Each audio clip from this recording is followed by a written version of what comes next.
If your ad creatives aren't performing right now, it's probably not because you need more content. It's because you don't have a system.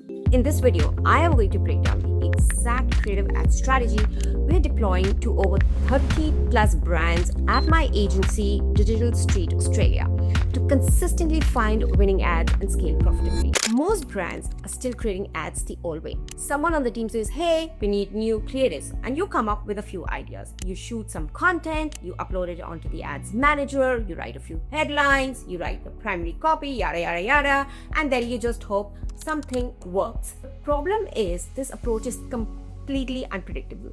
You might get one winner. Most of the time, your win rate is so low and you're constantly guessing. Instead of doing that, what you need is a structured way to generate, test, and scale creatives. What we focus on is building a repeatable system that increases the chances of finding winning ads.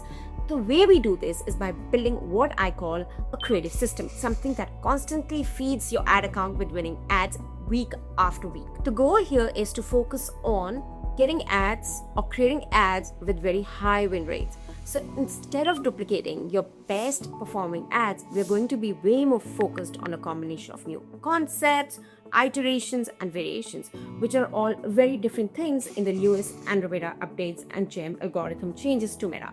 So let's talk through the new way of doing this.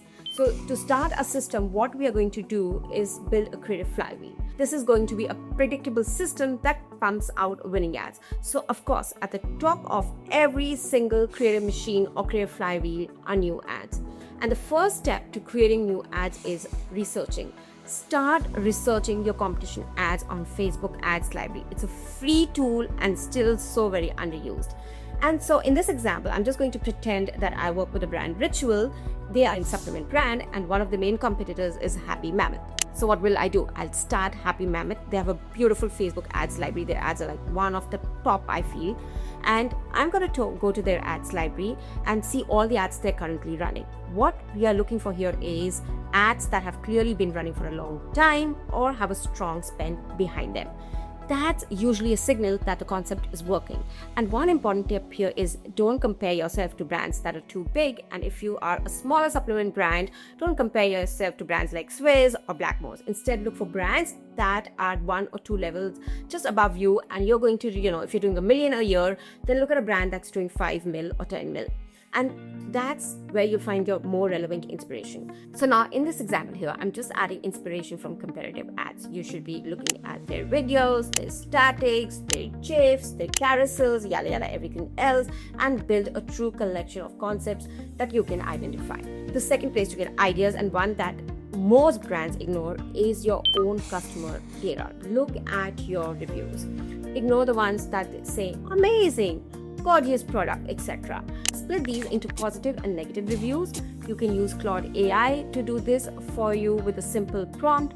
Import all of your reviews to Claude and ask it to simply analyze all the good and bad reviews in the column format. Better still if you can read all through all of those yourself, but if you can't, then just put them in Claude. Now take the positive reviews and create simple static headliner ads like in the example here. And like this, you can create 10, 20, 30 statics as you like. And all the negative reviews such as why are you so expensive, etc. can be used to create an objection handling video. Identify trends and find common threads of creative that generally work in your category. Then take those threads, take those concepts and build them for yourself. Now, once your creatives are ready, the next very important step is testing them and testing them right. So at our agency, we launch all our new ads inside of a prospecting CBO or campaign budget optimization campaign. The idea here is pretty simple. We want competition within our ad account, and every time you have new ads, you launch them into the new ad set. Generally 4 to 8 creatives is the sweet spot depending on your budget, but don't overcomplicate it. You can test a few creatives at a time, enough for Meta to evaluate properly, but not so many that it becomes messy. So don't try to do too much at the same time, and group them as each angle in its own ad set. And as you can see on my left hand side, we've launched about 28 ad sets in this one campaign for one particular brand. So imagine how much volume we are testing at this point in time. Also group one angle into one ad set. The method is very simple. When you have your new ads ready, just drop them into your CBO, and once you find your winners, put them into your scaling campaign. So this gives Meta and Andromeda plenty to work with, but not so much that it can't properly evaluate which ads have the most potential. So if you need to add in more creative for testing, just pause any underperforming ads. That's it. A lot of people assume that new ads won't get a chance to perform because older ads are already taking most of the spend, and that's why a CBO campaign really works well.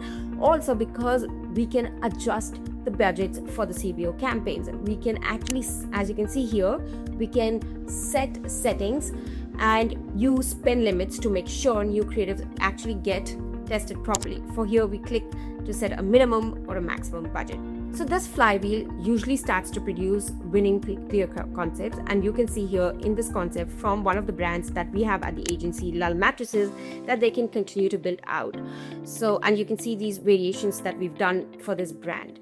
You can take different promos, different shots, and create a new edit with a new voiceover, as you can see in my example here. You can also merge your concepts. So what typically happens is if you have, say, concept A and concept B, and you think if and when you merge them together, they make a lot more sense, you have a third concept ready as well. And that right there is how you create a creative machine. One of the most important things when you're running Facebook ads is having that creative machine to fuel your account and at scale. Now, if this has been helpful and you like this style of content and you want to access my entire system, tutorials, SOPs, literally the internal trainings that we use at the agency, Digital Street Australia, to service over 30 brands, then click the link down in the description and book a call. That's all for today's video. I hope you got a ton of value out of this, and I will see you in the next one.